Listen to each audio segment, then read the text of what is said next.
हरे कृष्णा।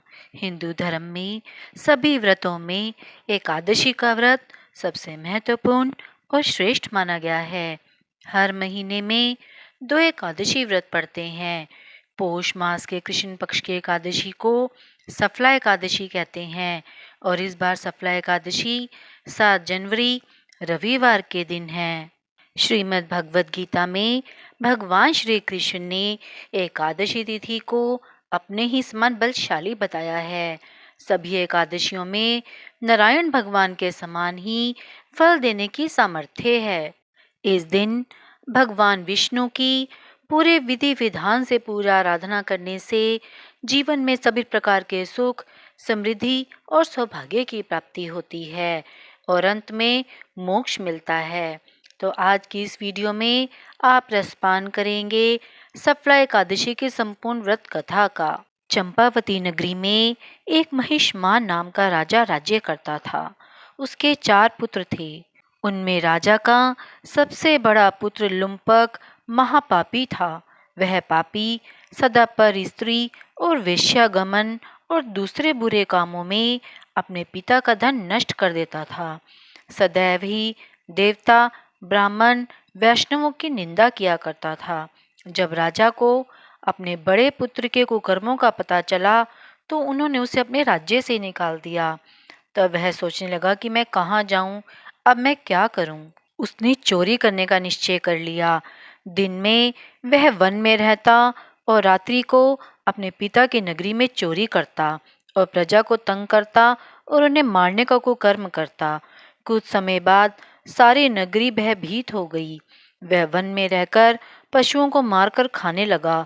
नागरिक और राज्य के कर्मचारी उसे पकड़ लेते, लेकिन राजा के डर के कारण उसे छोड़ देते। वन में एक बहुत पुराना विशाल पीपल का पेड़ था। लोग उसकी भगवान के समान पूजा किया करते थे। उसी वृक्ष के नीचे वह महापापी लुम्पक रहा करता था। इस वन को लोग देवताओं की क्रीड़ा स्थली मानते थे। कुछ समय पश्चात पौष माह के कृष्ण पक्ष की दशमी के दिन वह वस्त्रहीन होने के कारण शीत के चलते सारी रात्रि सो नहीं सका। उसके हाथ पैर अकड़ गए।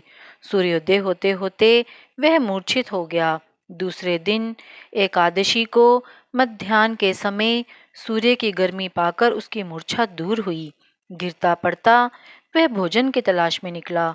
पशुओं को मारने में वह समर्थ नहीं था, इसलिए पेड़ों के नीचे गिरे हुए फल उठाकर वापस उसी पीपल वृक्ष के नीचे आ गया। उस समय तक भगवान सूर्य अस्त हो चुके थे। वृक्ष के नीचे फल रखकर कहने लगा, हे भगवान, अब आपके ही अर्पण है ये फल, आप ही तृप्त हो जाइए। उस रात्रि को दुख के कारण रात्रि को नींद भी नहीं आई। उसके इस उपवास और जागरण से भगवान बहुत प्रसन्न हो गए और उसके सारे पाप नष्ट हो गए। दूसरे दिन सुबह एक बहुत सुंदर घोड़ा अनेक वस्तुओं से सजा हुआ उसके सामने आकर खड़ा हो गया। उसी समय आकाशवाणी हुई कि हे राजपुत्र, श्री नारायण की कृपा से तेरे सारे पाप नष्ट हो गए हैं। अब तू अपने पिता के पास जाकर राज्य प्राप्त कर।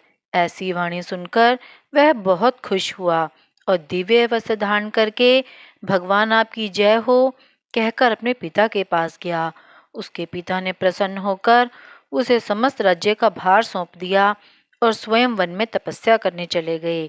अब लुम्पक शास्त्रों के अनुसार राज्य करने लगा।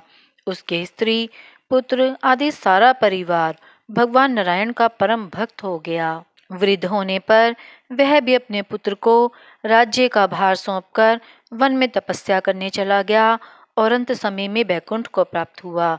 इसलिए जो मनुष्य इस परम पवित्र सफला एकादशी का व्रत करता है उसे अंत में मुक्ति मिलती है।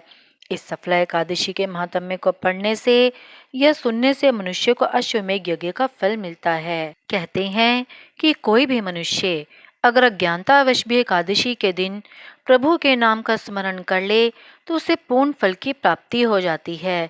बड़े से बड़ा पापी भी अगर सच्चे मन से अपने पापों के लिए क्षमा मांगे तो भगवान उसके बड़े से बड़े पापों को भी क्षमा कर देते हैं। तो ये थी सफला एकादशी की कथा।